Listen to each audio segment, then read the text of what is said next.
É, boa tarde. Nós vamos começar agora a segunda parte. Eu tive que gravar em duas partes, infelizmente, porque o conteúdo ficou muito grande. E eu realmente quis passar tudo que foi o que eu achei mais importante, realmente o que está mais importante lá no curso. E acabou que ficou duas aulas muito grandes, né? A primeira introdução, diagnóstico, método diagnóstico, conceito de formação de resistência e tudo. E agora eu vou apresentar a parte de tratamento de tuberculose e droga resistente. Então peço desculpa aí, ficou um pouco grande, mas eu vou compartilhar o vídeo. Às vezes dá para assistir na velocidade 1,5, 2, para ver se consegue ir mais rápido, tá bom? Mas vamos começar então a parte de tratamento.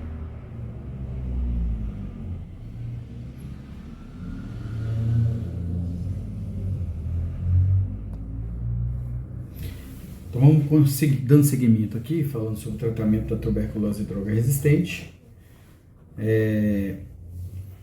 Requisitos considerados, né, interessantes, né, mínimos para receber um tratamento de TB. Esses princípios aqui servem tanto para TB sensível como para resistente.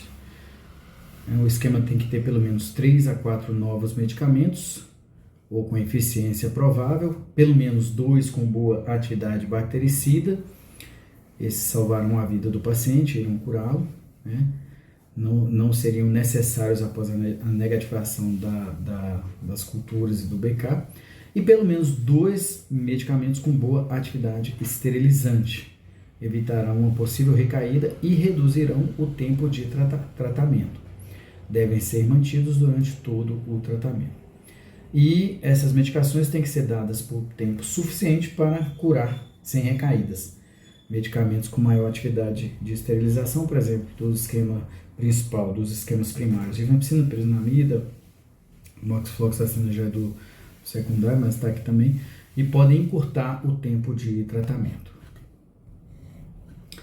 Princípios gerais para a construção de esquemas de tratamento da TB droga resistente. Então, agora mais específico, no nosso caso, da TB droga resistente. Usar pelo menos 3 a 4 drogas efetivas confirmadas por teste de sensibilidade, teste molecular, cultura ou histórico. Evitar monoterapia funcional, associar drogas com mecanismos de ação distintos. Combinar medicamentos com ação bactericida, esterilizante e protetora. Considerar fármacos com boa penetração tecidual e perfil de toxicidade aceitável. Adaptar o esquema ao tipo de resistência apresentado pelo paciente, resistência à rifampicina, MDR, pré-XDR, XDR, enfim. Classificação funcional dos fármacos. Temos os bactericidas, matam bacilos em multiplicação ativa, fluoroquinolona, linezolida, né, pretomanida. Os esterilizantes atuam contra bacilos latentes, intermitentes, no caso a bedaquilina, presnamida e pretomanida. E os protetores, que reforçam o esquema e evitam a seleção de resistência. São aqueles do grupo B, lá daquele quadro que nós apresentamos sobre as medicações de segunda linha aí. Então é importante construir esquemas com fármacos de classes diferentes para cobrir as várias populações bacilares e com atuação complementar. Esse quadro aqui ele resume mais ou menos a distribuição das medicações quanto à atividade e tolerância dos medicamentos anti-tuberculose. Esse painelzinho que ele distribui como os medicamentos que têm atividade alta, moderada e baixa, e os que previnem a resistência, os que têm atividade bactericida, atividade esterilizante e tolerância. Nota-se que tem algumas moléculas aqui que estão presentes, né, que são muito boas. Você vê a rifampicina aqui, né, que é o principal tratamento da tuberculose sensível. Ela tem um alto poder, uma alta atividade para evitar a resistência, alta potência bactericida, uma alta capacidade de esterilização, uma boa tolerância. E nesse grupo nós vemos também que temos aqui as quinolonas, ó, você vê que estão para compor os regimes de tratamento da bactéria da TB droga resistente. Você vai ter aqui os quinolona, levofloxacina e moxifloxacina bem posicionados também, né? E as medicações que têm uma potência, né, estão mais piores aqui na lista, você vê aqui na prevenção de resistência, presnamida, né, então esse painel aqui é interessante para a gente considerar na escolha dos esquemas de tratamento. Então, lembrando que os de primeira linha para tratar TB, rifampicina, isoniazida, piresinamida e etambutol, e os de segunda linha, que são esses aí, esse painel que nós acabamos de mostrar, ok? Principais fluoroquinolonas, a levoamoxifloxacina, linezolida, betacilina, delamanida, né? E tem os outros aqui dos grupos, mas são os medicamentos de segunda linha. Tá? O painel está aqui. Então, o conjunto A, grupo A aqui, levofloxacina, bedaquilina, linezolida, grupo B, clofazimina, cicloserina ou teresidona, e os do conjunto C, o etambutol, delamanida, presinamida, imipenem, imicacina, tionamida e ácido paramino salicílico. Lembrando que existe um questionamento, o posicionamento da delamanida aqui, que teria, né, podia muito bem já estar aqui no grupo A. Essa classificação é 2018 e 2019 da OMS. Aqui tem uma tabelinha que mostra as drogas com atividade contra a Mycobacterium tuberculose por ordem de eficácia. Então, como a gente viu lá, você vê que a rifampicina é a nossa droga mãe, a droga mais importante no tratamento da tuberculose. Por isso que quando existe a resistência à rifampicina, muda tudo, né? Mas observando aqui que as fluoroquinolonas estão bem posicionadas, moxifloxacina e levofloxacina, isoniazida, linezolida, bedaquilina, delamanida, os carbapenêmicos aqui. Então, assim, outro quadro que resumindo a classificação funcional dos fármacos na TB droga resistente, os bactericidas, fluoroquinolona, linezolida e a pretomanida, esterilizantes, bedaquilina, piresinamida e a pretomanida, protetores, que são os do grupo C, né, e B, clofazimina, cicloserina, ácido salicílico, etionamida. Mecanismo, fiz uma tabela aqui, resumindo os mecanismos de ação dos principais fármacos, estão naquele modelo esquemático do Mycobacterium tuberculose que eu mostrei, né, um desenhozinho. A rifampicina inibe a RNA polimerase do bacilo, as fluoroquinolona inibe a DNA girase, impactada pela mutação nos GA e GB. A linezolida inibe a síntese proteica, bedaquilina inibe a ATP sintetase, então atua na respiração do bacilo, na bomba de prótons. Pretomanida inibe ácidos micólicos e gera óxido nítrico, então compromete a parede do bacilo. Ácido amino paracílico inibe a síntese de ácido fólico, etionamida, protionamida inibe a INHA, né, a síntese da parede celular. Então, isso aqui, ó, a gente vai lembrar que da resistência cruzada da etionamida, protionamida com quem? Com a isoniazida. Os critérios de escolha para formar o esquema da TB-MDR, ao escolher e considerar a efetividade comprovada no teste de sensibilidade ou histórico terapêutico bem documentado, que tem uma boa penetração em locais de difícil acesso, cavitações, perfil de segurança e tolerabilidade, evitar drogas com alta probabilidade de resistência cruzada, igual a gente estava mostrando, isoniazida, etionamida com mutação INHA, né, que a gente falou. Decisão deve ser personalizada com base no paciente e nas resistências presentes nos testes, né. Com relação à penetração, eu esqueci de falar, mas lembrar também quando se formatar esquemas de tratamento do sistema nervoso central, que existe uma heterogeneidade aí na capacidade de penetração do sistema nervoso central desses vários medicamentos, ok? Uma tabelinha aqui que a gente organizou com relação às estratégias de tratamento de esquema por tipo de resistência, baseada na nota técnica recente do Ministério da Saúde e nas novas recomendações da OMS. TB com resistência à rifampicina isolada, iniciar BPAL ou BPAL-M, né? Se fluoroquinolona e linezolida sensíveis, né? Mas antes de cara já começa. TB-MDR, BPAL e BPAL-M, se os critérios preenchidos, nós vamos falar. Pré-XDR, que é o paciente que tem resistência à rifampicina, ou rifampicina isoniazida com resistência à fluoquinolona, aí um regime prolongado com mais de 5 drogas, um regime diferente. E XDR também regime individualizado com até 6 fármacos ativos. Regras de ouro para construção de esquemas de tratamento de TB. Nunca adicionar uma única droga a um esquema em falência. Priorizar os fármacos do grupo A da OMS, aquele lá, os verdinhos lá, bedaquilina, linezolida, fluoquinolonas. Evitar drogas com falência prévia ou resistência presumida. Usar esquema com potencial curativo e baixa toxicidade. Essas regras vão prevenir a falência terapêutica e a resistência adicional. Sinergia e antagonismo entre os fármacos. A escolha de fármacos deve considerar o mecanismo de ação e o local de ação bactericida.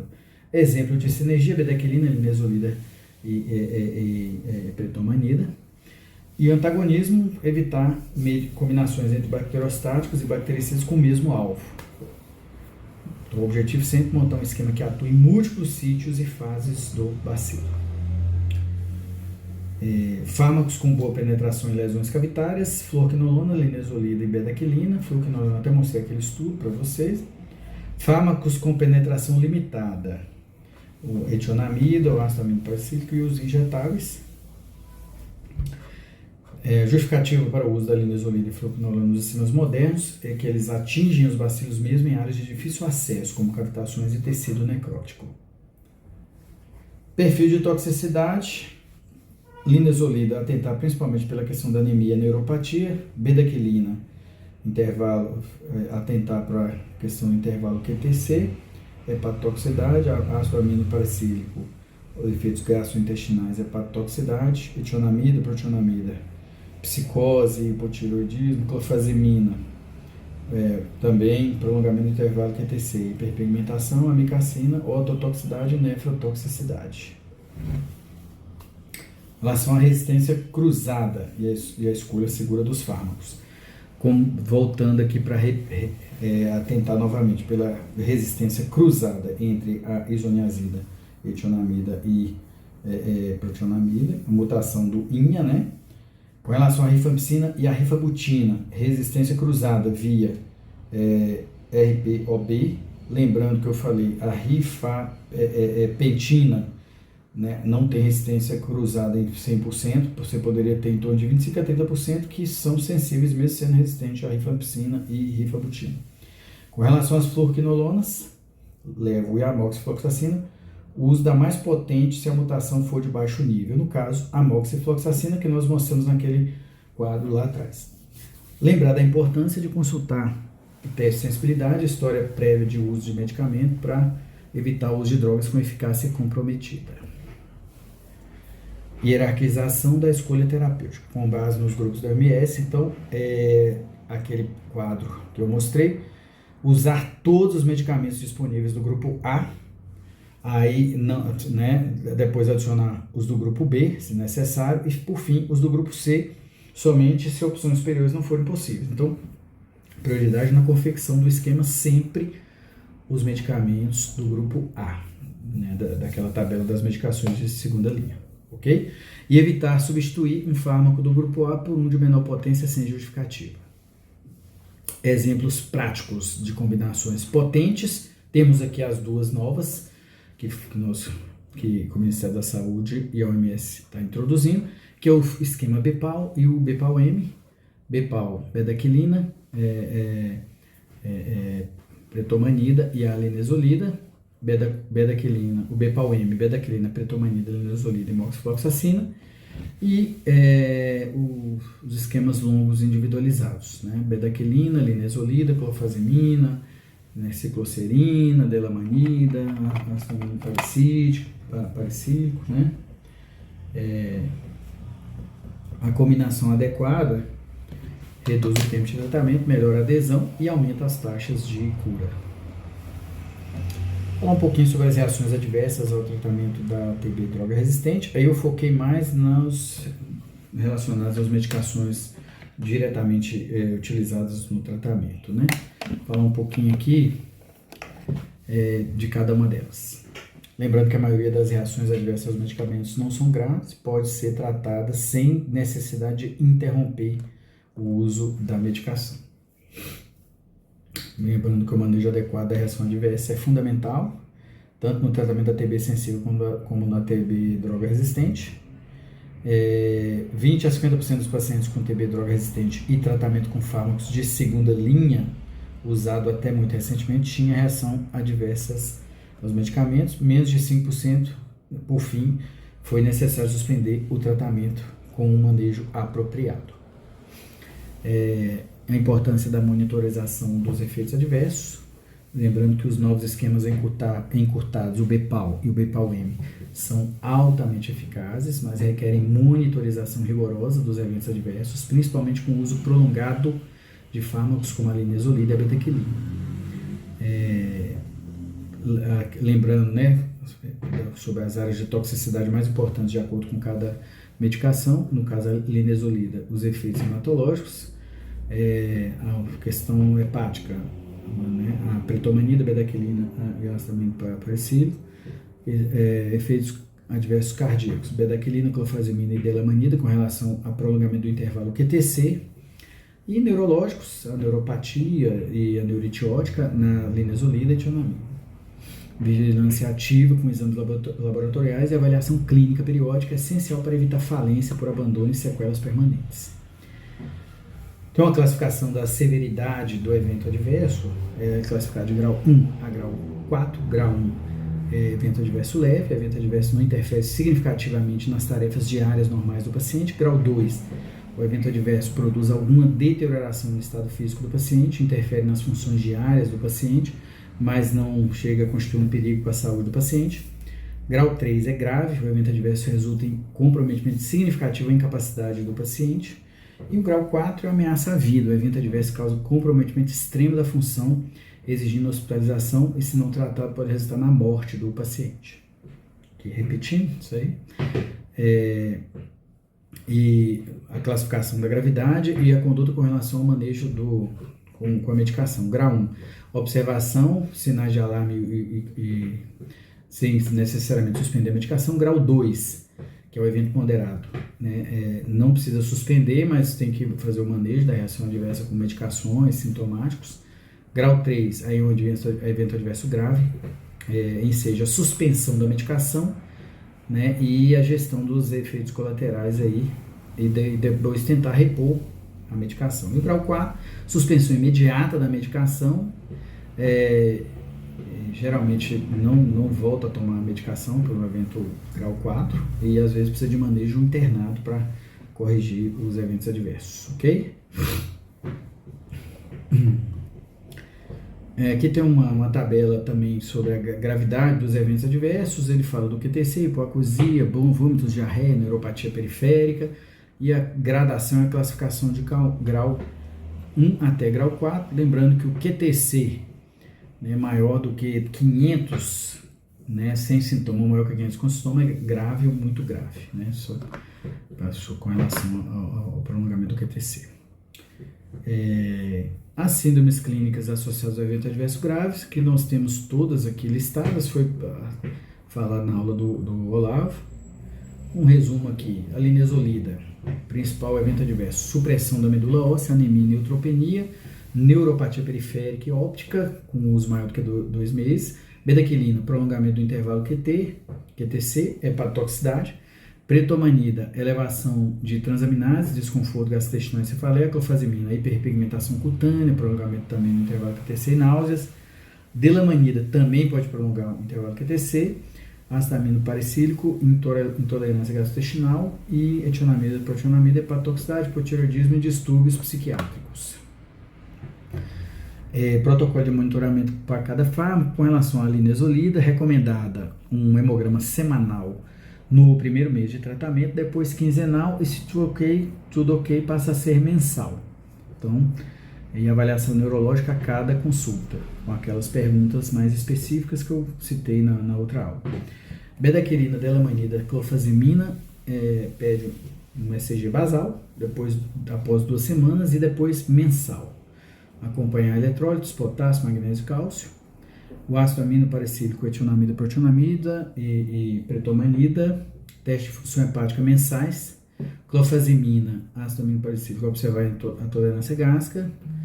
Toda consulta monitorar e questionar sobre efeitos adversos. Com relação às condutas frente aos eventos adversos, no caso, anemia grave, hemoglobina menor que 7, causada pela linezolida, suspender temporariamente, reiniciar com dose reduzida, 300 mg. QTc maior que 500, suspender a clofazimina ou delamanida, manter bedaquilina com monitoramento intensivo, ok? Neuropatia periférica dolorosa, suspender ou reduzir a linezolida, iniciar a vitamina B6 e pregabalina se necessário. Hepatotoxicidade, TGO, TGP maior do que 5 vezes o limite superior de normalidade, suspender a pretomanida, etionamida para açamino paracílico e reduzir e introduzir, na verdade, a delamanida ou clofazimina se possível, ok? Substituir as drogas suspensas por outras com atividade comprovada, tá? Nunca suspender um fármaco isoladamente sem substituição. Os exemplos aqui de efeitos adversos graves, em que enseja a interrupção do tratamento, paciente inclusive abordado no hospital, no regime hospitalar, reações de hipersensibilidade, hepatite grave, reações neurológicas graves, outros.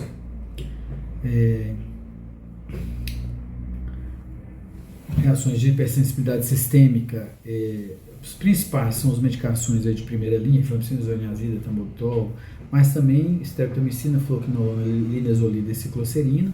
Pode acarretar o Steven Johnson, necrólise epidérmica tóxica, na famosa síndrome de Eli, síndrome de Dress e hipersensibilidade à rifampicina. Artralgias principais implicados: pirasnamida, fluoquinolona e bedaquilina.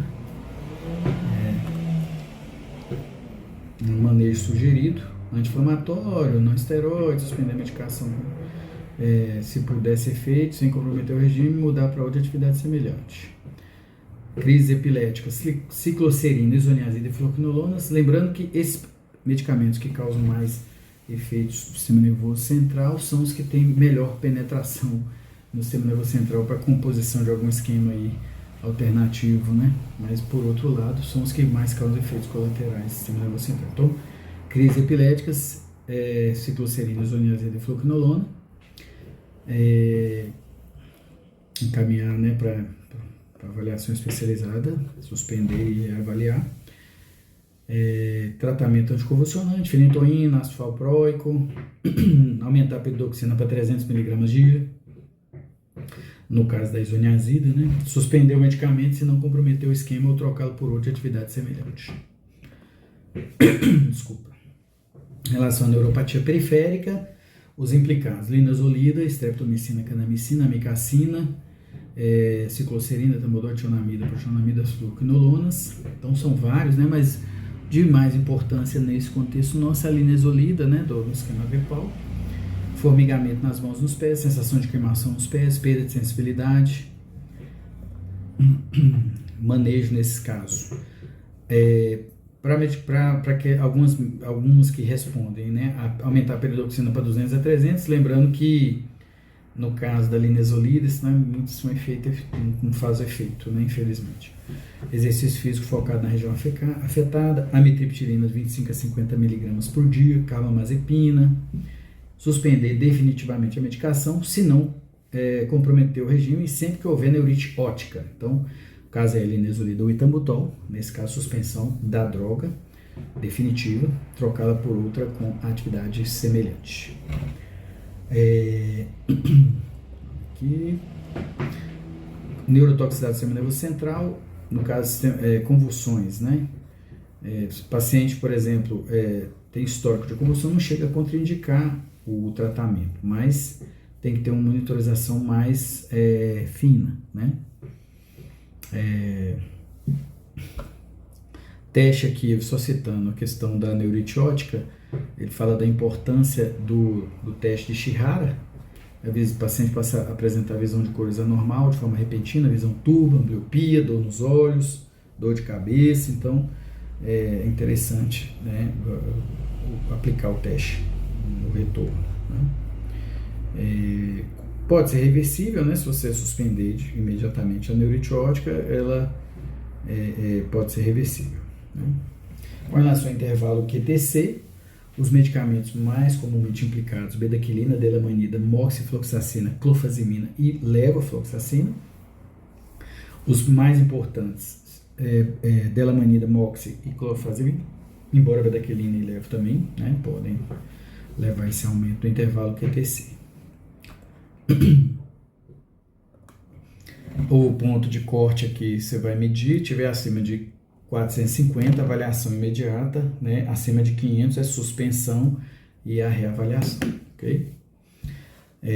Reduzir a dose se possível, controlar magnésio, potássio, cálcio o mais próximo possível, suspender o medicamento se o QTC passar de 500. Aí tem um ranking aqui dos fármacos que podem prolongar o QTC, que tem um potencial maior. Eu falei errado, eu falei da bedaquilina, mas na verdade a bedaquilina é um dos que tem uma potência maior, a clofazimina que é menor. Então, moxifloxacina, bedaquilina e a delamanida tem um potencial maior de prolongamento do QTC, o levofloxacina, clofazimina e pretomanida menos, mas todos esses aí têm esse potencial. Se possível, não associar 2 maiores ou 1 maior e 2 menores. É difícil, né, também, tá no esquema aí de tratamento BPAU-M, complicado, né? Reações hematológicas, o principal aí no caso é a linezolida.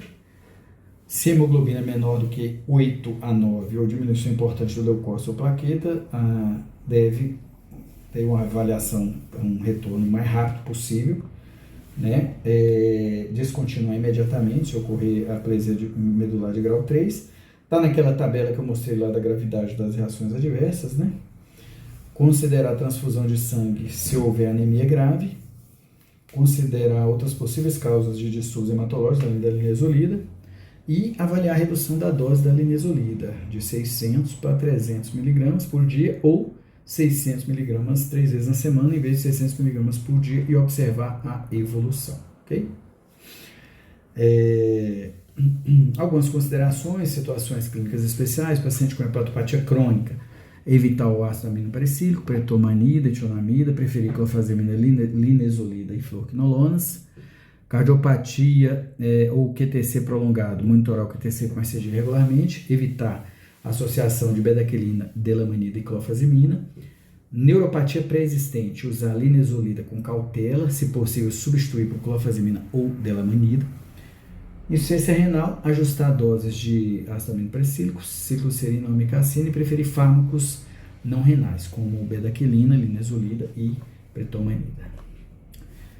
Explicar, com relação ao manejo e educação do paciente, explicar os possíveis efeitos adversos antes de iniciar o tratamento, incentivar a comunicação imediata de sintomas como formigamento, palidez, tontura ou palpitações, envolver a família e a equipe multiprofissional no cuidado, garantir suplementação com vitamina B6 sempre que cicloserina ou linezolida forem usados.